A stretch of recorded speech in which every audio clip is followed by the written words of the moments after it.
knobbly knees, and grubby white ankle socks. Her hair was sticking to her forehead. Rosie turned again and walked towards the sweet shop, considering what she would buy. Perhaps the opal fruits, or perhaps Maltesers, though it was so hot they would melt on the way home. Joanna would buy the strawberry laces, and her mouth would be pink and smudged. Hayley from her class was already in there, and they stood together at the counter, picking out sweets. The opal fruits, she decided, but she had to wait to pay until Joanna arrived. She glanced towards the door, and for a moment she thought she saw something. A blur, a trick of the light, something different, like a shimmer in the hot air. But then it was gone. The doorway was empty. Nobody was there.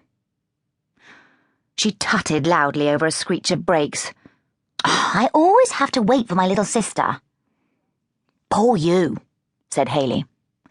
"She's such a crybaby. It's boring." She said this because it was something she felt she ought to say. You had to look down on your younger siblings, roll your eyes and sneer. "I bet," said Hayley companionably. "Oh, where is she?" With a theatrical sigh, Rosie put down her packet of sweets and went to the entrance to look outside. Cars drove by. A woman wearing a sari walked past, all gold and pink and sweet-smelling. And then 3 boys from the secondary school up the road, jostling against each other with their sharp elbows. "Joanna! Joanna, where are you?" She heard her voice high and cross and thought, I sound like my mum in one of her moods. Hayley stood beside her, chewing noisily on her bubble gum. "Where's she gone, then?" A pink bubble appeared out of her mouth and she sucked it back in again. "She knows she's supposed to stay with me." Rosie ran to the corner where she had last seen Joanna and stared around, squinting. She called again, though her voice was drowned by a lorry. Maybe she had crossed the road, had seen a friend on the other side. It wasn't likely. She was an obedient little girl. Biddable, their mother called her. "Can't find her." Hayley appeared at her side. "Oh, she's probably gone home without me," said Rosie, aiming at nonchalance, hearing the panic in her tone. "See you then." "See you." She tried to walk normally, but it didn't work. Her body wouldn't let her be calm.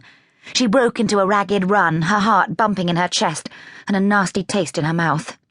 "Stupid idiot," she kept saying, and "I'll kill her. When I see her, I'll—" Her legs felt unsteady. She imagined herself getting hold of Joanna by the bony shoulders and shaking her until her head wobbled. Home. Her blue front door, and a hedge that hadn't been cut since her father had left. She stopped, feeling a bit sick. The nauseous sensation she had when she was going to get into trouble for something. She banged the knocker hard because the bell didn't work anymore. Waited. Oh, let her be there, let her be there, let her be there. The door opened, and her mother appeared, still in her coat from work. Her eyes took in Rosie and then dropped to the space beside her. "Where's Joanna?" The words hung in the air between them. Rosie saw her mother's face tighten. "Rosie? Where's Joanna?" She heard her own voice saying, "She was there. It's not my fault. I thought she'd gone home on her own."